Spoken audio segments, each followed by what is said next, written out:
Core competencies आपके लिए मसाइल बना रही है, आप पास नहीं हो रहे हैं। बेशुमार कमेंट्स आते हैं, बेशुमार भाई मुझे पूछते हैं कि ये कोर कॉम्पिटेंसीज क्या है। कोर कॉम्पिटेंसीज असल में ये तौर तरीका है कि उस दिन आपने उस टाइम में उस डिसिप्लिन में आपने क्या करना है, और क्या करने के लिए आपको सबसे पहले तो आपका जो लर्नर है उसका आपको पता होना चाहिए कि वो किस स्टेज पे है। ये ना हो कि आप अंदर जाके 15-20 घंटे की ट्रेनिंग पार्टली ट्रेन कह के बोल के आके आ जाएं और बाहर आएँ तो लर्नर जो है वो मूव ऑफ एंड स्टॉप की गलती कर रहा हो, क्लच गियर का उसका मसला हो, तो वो आपके फेवर में नहीं जाता है। फिर इसका वजह क्या है कि देखें, कॉमन सेंस है, किसी और को पूछने की ज़रूरत ही नहीं है कि व्यूअर्स अगर आप अंदर बोलते हैं या बता के आते हैं, किसी को बोलें कि पार्टली ट्रेन, तो पार्टली ट्रेन का क्या मतलब है कि ये लर्नर कम अज़ कम ये गाड़ी का कंट्रोल और इसको रूल्स जो बेसिक हैं ड्राइविंग के वो आ रहे हैं। लेकिन जब आप देखें आप गाड़ी में आए तो चलो एक आध बार तो हो गया, स्टॉल हो गया, वो किसी से भी हो सकता है। लेकिन अगर लर्नर बार बार वो गाड़ी स्टॉल कर रहा है, गियर रॉन्ग लगा रहा है, तो ये कंट्रोल के अंदर आ जाता है। आप इस बात को समझें। तो इसकी वजह से आप फिर वो लेसन प्लान को सही उस तरीके से नहीं चला सकेंगे। और फिर उसका मतलब क्या होता है, इसका बेसिक वजह क्या है कि वो कहते हैं कि आपने जब लेसन प्लान किया लर्नर के साथ, क्लाइंट के साथ, तो आपने वो जो लर्नर की एबिलिटी थी या उसका जो गोल सेटिंग थी वो आपने मेक श्योर किया था। फिर क्या मेक श्योर किया कि अगर आपने लर्नर से कंट्रोल की गलतियां हो रही हैं तो आप बोल के आए, ज़ाहिर है आपने उसको 15-20 घंटे जो बताए हैं अंदर वो लर्नर ने चलाई है ना गाड़ी आपके साथ, वैसे तो नहीं बोलेंगे आप। तो बेसिकली आप इस चीज़ पे आ जाएं कि आम जो इस तरह की क्या देते हैं कि हम ये करेंगे, वो ये करेंगे, हाँ हमने ये कहना है, आपने ये करना है। देखें, इस तरह से बात नहीं बनती है। आप इस चीज़ को अंडरस्टैंड करें कि एक एक लफ्ज़ आपके लिए बड़ा कीमती है। वहाँ पे आप वहाँ पे फिक्सिंग करेंगे, वो उसको वो बनाएंगे इस तरह से कि हो जाएगा, तो कोई अंधा तो नहीं है आपको देख रहा है, और फिर आप अपनी लाइफ को मुश्किल में लेके जा रहे हैं। देखिए, आपने पढ़ाना है, आपने इसको क्यों करना है, इसकी वजह क्या है? वजह तो यही है कि आपने जॉब करनी है, आपने इसको आगे लेके चलना है, पढ़ाना है लोगों को, और ये फ्रीलांसर की जॉब होती है। आप अगर सही तरीके से नहीं पढ़ाएंगे तो आपके क्लाइंट नहीं होंगे, आपको पता ही नहीं होगा, आप स्ट्रेस में जाएंगे, और सबसे बड़ी वजह जो है आप कहीं ना कहीं एक्सीडेंट में इन्वॉल्व हो जाएंगे। देखते नहीं है आप लोग के, अभी मैं पिछले दिनों में देख रहा था, कोई पता नहीं किस कंपनी का था, पास एंड गो का था या किसका था, वो शराब पी के गाड़ी चला रहा था, वो लेसन पे जा रहा था सुबह 7 बजे के 8 बजे, और शराब पी हुई थी और एक्सीडेंट हो गया। और जब पुलिस वाले या किसी ने कॉल की तो वो जो इमरजेंसी सर्विसेज वाले पुलिस वाले आए उसको देखने के लिए, तो वो उनसे जो कर रहा है वो ज़रा उसको होश ही नहीं थी। तो इस तरह से ये बात नहीं बनती है। आप लोगों को जब लेसन प्लान, वो 4 जो लेसन प्लानिंग के हैं, देखें ऐसे भी हो जाता है कि आप बोलते हैं यार वो लेसन प्लानिंग का सिखा दो जी, और लेसन प्लानिंग देखें, अगर आपके पास क्लाइंट है, आप अगर उसको ले रहे हैं, तो मैं ये 51 लेके आपको बता रहा हूँ कि कैसे मिलते हैं, कैसे होता है। आपने लेसन प्लान करना होता है, आपने उसकी जो ज़रूरत है लर्नर की वो जांचना होती है। आप सेफ्टी के वो ज़िम्मेदार हैं, आप ओवरऑल ड्राइविंग के ज़िम्मेदार हैं। Through out A to B 10 घंटे के लेसन दे रहे हैं, 5 घंटे के दे रहे हैं।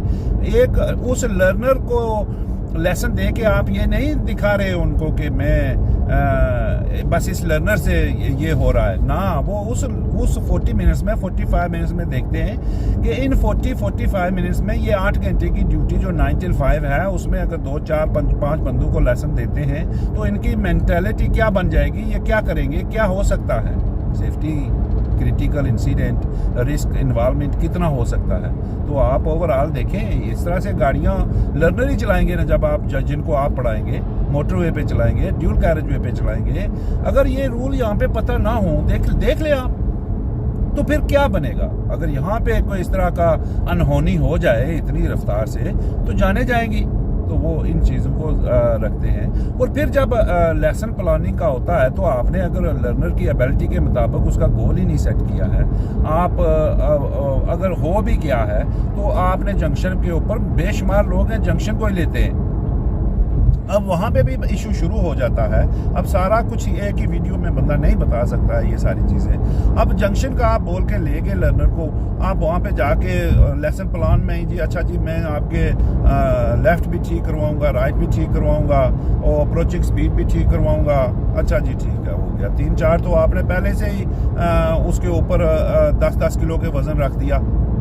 अब आगे जाके आप जब जो ही लर्नर ने गाड़ी चलाई, उसने शीशा भी बोलना है, उसने सिग्नल भी बोलना है, लेट लगाना है, अर्ली लगाना है, स्टाल भी होना शुरू होगी, तो फिर ये वो आपकी एबिलिटी वहाँ पे क्या आपने जज की लर्नर की। दूसरा जो क्वेश्चन है लेसन प्लानिंग का। अच्छा, जब ये चीज़ें हो जाती हैं तो फिर आप आगे निकलते हैं, आपके पास एरिया ही नहीं होता है, आपके पास उस तरह का सीन ही नहीं होता है। और वो सीन कैसे बनेगा? मैं आज तक बहुत कम लोग हैं जिन्होंने PDIs ने मुझे बताया हो कि अप्रोचिंग जंक्शन, इमर्जिंग जंक्शन, उनमें डिफरेंस क्या है, क्रॉस रोड कैसे बनती हैं। जब ये पैटर्न भी उनको बताया जाए तो वो भी आगे से कन्फ्यूजन जाहिर करते हैं। कि कहीं पे मुझे ऐसा भी कोई कमेंट आया कि मैंने किसी से पूछा कि आपकी अपनी ड्राइविंग कैसी है, तो बोलते हैं मैं तो पार्ट 3 में अपनी ड्राइविंग तो नहीं आप चेक करनी, वो तो मैं पार्ट 2 में कर चुका। अरे भाई, जो काम खुद आप जिस तरीके से ड्राइविंग करते होगे उसी तरीके से आपकी मेंटालिटी, उसी तरीके से आपका रिस्पॉन्स निकलेगा दूसरे के लिए। फर्ज करें, इसकी मैं मिसाल देता हूं आपको, कि आपको आदत पड़ी हुई है कि आप जो ही गिव वे से निकलते हैं तो आपका हाथ गियर पे चला जाता है। ऐसे होता है कि आप गिव वे पे पहुंचे, पहले गियर में हैं, जो ही गिव वे से अभी निकल ही रहे होते हैं, एक हाथ स्टीयरिंग पे होता है, उसको राइट कर रहे होते हैं और दूसरे के साथ आप गियर को फौरन दूसरे में डालना चाहते हैं। ये आपकी आदत है। अच्छा, जब ये आदत आपकी होगी तो जो लर्नर आपका गियर थोड़ा देर से लगाएगा, गिव वे से निकल के आगे रोड के ऊपर सीधा होके शीशे देखे फिर अगर वो प्रोग्रेस बना के गियर लगाना शुरू करेगा, आप फौरन बोल पड़ेंगे। जो ही वो गाड़ी गियर से गिवे से निकालेगा, बोलेंगे चेंज गियर। तो फिर वो क्या हो गया? आपकी अपनी ड्राइविंग जो है वो उसकी बहुत बड़ी इन्वॉल्वमेंट है। फिर दूसरा, इस जॉब में जो अपनी ड्राइविंग होती है वो आप एक उस लिहाज में चले जाते हैं कि जैसे पायलट है जहाज में। देखा होगा आपने कि अगर कहीं कोई अनहोनी हो जाए थोड़ी बहुत वेदर की वजह से, तो अंदर से हंगामा शुरू हो जाता है। अब उस सूरत हाल में अगर पायलट भी उस तरह का हंगामा करना शुरू कर दें, या जो फीलिंग पैसेंजर्स की हो रही होती है उसी तरह से अगर पायलट भी करना शुरू कर दें, तो जहाज को कौन कंट्रोल करेगा? तो यही चीज़ें आपको इफेक्ट करती हैं पार्ट 3 में। Part 3 it is not impossible, but it is not possible in a very lightly moved atmosphere too. आप लोग इस चीज़ को अगर लेते हैं या करते हैं, हमारी प्राइवेट अकेडमी है, उसको ज्वाइन करें अगर आप पैसे थोड़े स्पेंड करना चाहते हैं या आराम से बैठ के आपके पास टाइम नहीं है। आजकल का दौर ऐसा ही है कि लोग बिजी हैं, लाइफ बिजी है, पता नहीं है। तो माशाल्लाह आप लोगों का बहुत रिस्पांस है, बेशुमार लोग हैं, थैंक यू वेरी मच। और ये एक अपनी कम्युनिटी नहीं है, एशियन पाकिस्तानी नहीं है जो लोग इसको ज्वाइन कर रहे हैं। अल्हम्दुलिल्लाह मेरे पास दूसरी कम्युनिटी के भी हैं जो जिन्होंने ज्वाइन किया। आप उसको ज्वाइन करके वहाँ से आप वो 15-20 पाउंड दे के आप इसको देखते रहें, इससे सुनते रहें। यहाँ पे ये 51 ग्रेड का है। और ये आप इस चीज़ को कभी ना भूलें कि आप हमेशा जब आपको कहीं कोई तकलीफ होती है तो आप अच्छे से अच्छा डॉक्टर ढूंढने की कोशिश करते हो। वहाँ पे ये नहीं देखते हो कि अब मेरा कोई ऐसा डॉक्टर ढूंढो जिससे मेरा वो कम हो जाए, पैसा कम लगे। ऐसा नहीं होता है। या घर के करीब ही हो, ऐसा भी नहीं होता है। जो बीमारी के हिसाब से है, अगर आपको पता चल जाए कि आपके पास महीना 2 महीने रहने क्यों हैं, अल्लाह ना करे आप सब लोगों की जिंदगियां लंबी हों, मेरी दुआ है अल्लाह से। लेकिन आपको अगर पता चल जाए तो फिर आप क्या करेंगे? दुनिया का अच्छे से अच्छा डॉक्टर ढूंढेंगे, ठीक है। अगर आपका कोई लव वन ऐसे इस सूरत हाल में चला जाता है तो बोलेंगे खुदा ना करे कोई मेरा सब कुछ बिक जाए। लेकिन मैं ये पार्ट 3 कुछ लोगों के लिए बेशुमार जो ऐसे हैं, वो तो मैं उन लोगों की बात नहीं करता हूँ जो लोग इसको बड़े वो दूसरे एटमॉस्फेयर में लेके जा रहे हैं कि अगर हो गया जी, ना हुआ तो छोड़े, हमें क्या ज़रूरत है, हमारा काम चल रहा है। मैं उन लोगों की बात नहीं कर रहा हूँ, मैं उन सीरियस ADIs और PDIs की बात कर रहा हूँ। ADIs का जब मैं बोलता हूँ तो वो भी इसलिए बोलता हूँ कि मुझे कॉलें आती हैं स्टैंडर्ड चेक की कि यार हम फेल हो गए। अभी पिछले दिनों में उस बंदे ने मेरी एकेडमी ज्वाइन की है, गोरा है बेचारा, तो उसने एकेडमी ज्वाइन की, बोलता मैं 9 साल से कर रहा हूँ लेकिन नहीं पास हो रहा है, 2 अटेम्प्ट मेरे चले गए। तो ये रिस्की सिचुएशन में आप जब लोग पढ़ जाते हैं तो फिर आपको पता नहीं होता है। तो अगर लेना है तो फिर एकेडमी ज्वाइन कर लें, अपने टाइम में उसको देखें और वॉच करें। पहला जो उसका है वो पहला उन लोगों के लिए जो बेशुमार 20-20, 30-30 किलो के तोड़े लेके अपने सरों पे रख के बैठे हुए हैं वजनी, और उठाने के लिए हिम्मत नहीं है 10 kg की भी, और 20-20 किलो के रखे हुए हैं, किताबें हैं, जंक्शन हैं, सब कुछ है, ये भी कहना है वो भी कहना है। वो उन लोगों के लिए अगर वो देखें तो वो अपने आप को मिनिमाइज करेंगे। फिर दूसरे में जब आप चले जाएंगे तो वहाँ पे आपके लिए फिर थोड़ा सा मेयार बनना शुरू हो जाएगा, मिक्स एंड मैच है। और तीसरा जो है वो आपके थ्रू आउट कैरियर है। जैसे वो 9 साल का बंदा कर रहा है और फिर भी उसने को ज्वाइन करनी पड़ गई। मैंने उसको बोला था, वो बोल रहा था मुझे 1-to-1 करो। मैंने कहा पहले तुम ज्वाइन करो फिर बताओ। तो अल्लाह का शुक्र है उसने वापस मुझे कमेंट किया कि यार मुझे तेरी बातों से कुछ समझ आना शुरू हो गया। ठीक है, तो अभी मैं लगता है कि मैं जब डेट आए तो फिर मैं आपको आके मिलूंगा, क्योंकि ये जो तेरा साइकोलॉजिकल जो तू क्लियर करता है दिमाग को, जो तुझे इन चीज़ों से तू निकालता है, तो यही असल प्रॉब्लम है। और आपको पता है टेस्ट वाले दिन आपके साथ आप मेंटली किस तरह से टॉर्चर्ड हुए होते हैं, आपको वो किस तरह से एम्बैरसिंग हो रही होती है, आपकी वो जो मूवमेंट है वो किस तरह से आप एक ट्रस्ट ही नहीं कर रहे होते हैं अपनी ज़ुबान पे, अपने अल्फाज पे, अपने दिमाग पे, अपने किसी चीज़ पे। वो जो आप कर रहे होते हैं किसी के ऊपर आपका ट्रस्ट नहीं होता है, सीधी सी बात है। तो फिर आप नंबर कैसे लेंगे? अच्छा, जो भाई और जो बहनें और जो लोग पास हो भी रहे हैं वो देखें 31, 32, 35, 36 नंबर लेके पास हो रहे हैं। तो देखो ये आजकल के दिनों में स्टैंडर्ड चेक आ रहा है उनकी गवर्नमेंट की वेबसाइट पे, और जो लोग मुझे कॉलें आती हैं तो मैं आपको सच्ची बात बताऊं, पहला मेरा यही होता है कि वो बोलते हैं कि हमने आपको सर्च किया तो आपका ये जो मेयार है सबसे ऊपर है, इस वजह से हमने आपके पास आए हैं क्योंकि हमने पास होना है। तो हमें पता लगता है कि आप अगर इसमें आपने कमी नहीं छोड़ी है तो फिर आप पढ़ाएंगे भी सही।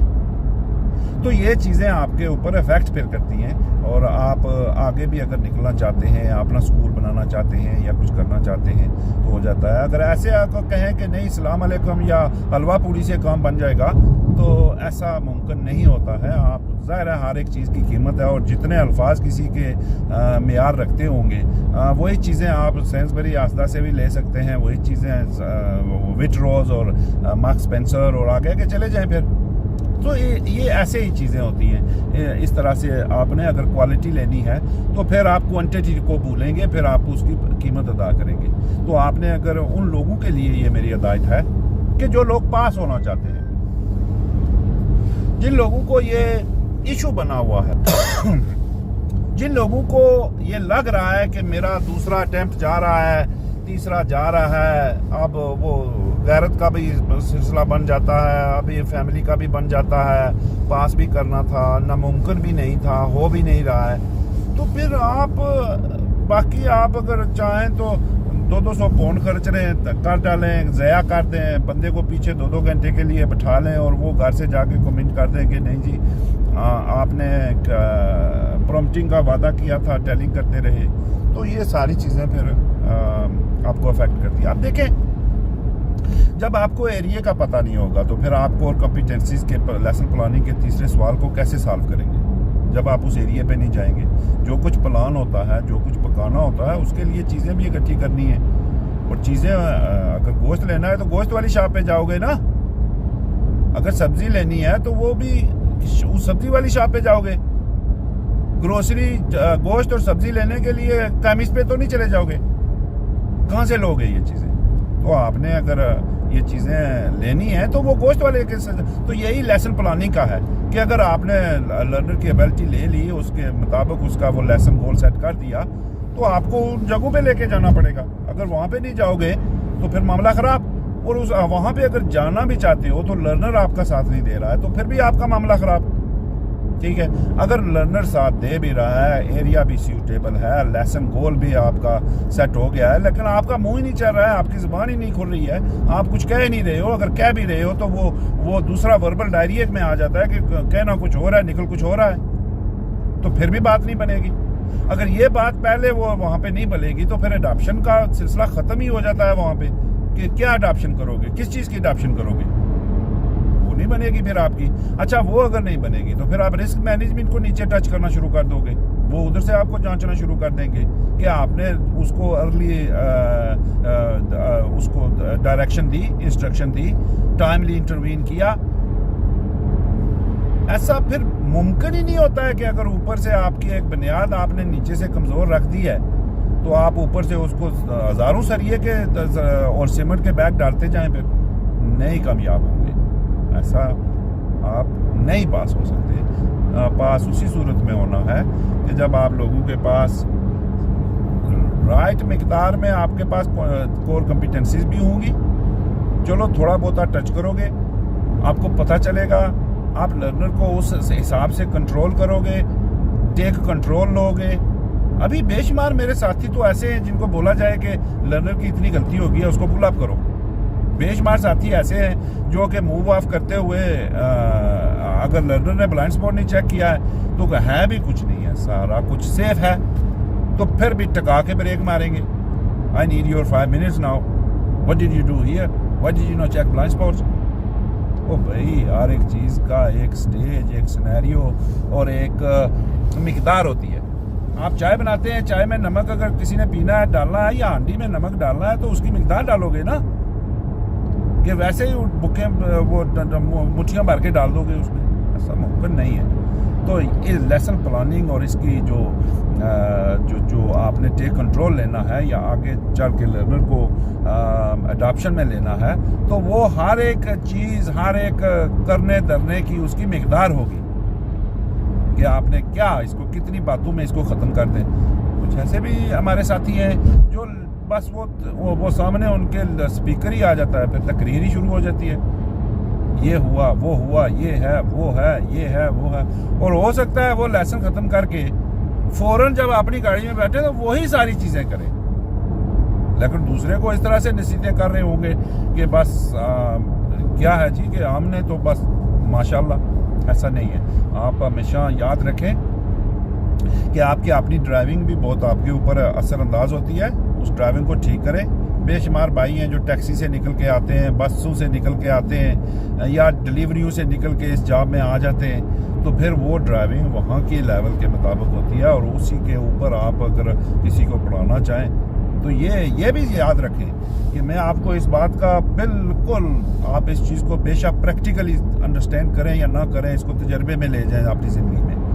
जो लोग पार्ट 2 पास करके ये कहें कि हमारी ड्राइविंग अच्छे तरीके से है, हम पास हो गए हैं, अब हमने जो तीसरा है उसका तो मसला ही नहीं है, आप 100% गलत हैं। जो ये कह दे कि मेरी अपनी ड्राइविंग बिल्कुल दुरुस्त है और मैं पास हो गया पार्ट 2 में, 2 गलतियाँ जी, 3 गलतियाँ हुई, 1 गलती हुई, नहीं हुई जी, 0 पे पास हुआ, और मैं तो आप इसको पढ़ाना, ये देखें उस दिन अगर आप सही मेरी बात को समझें तो उस दिन जब आप पार्ट 2 की तैयारी टेस्ट के लिए जाते हैं तो कोई भी ड्राइविंग की बात आपसे की जाती है, कोई भी चीज़ आपसे वहाँ पे उसकी एक्सप्लेनेशन पूछी जाती है नहीं।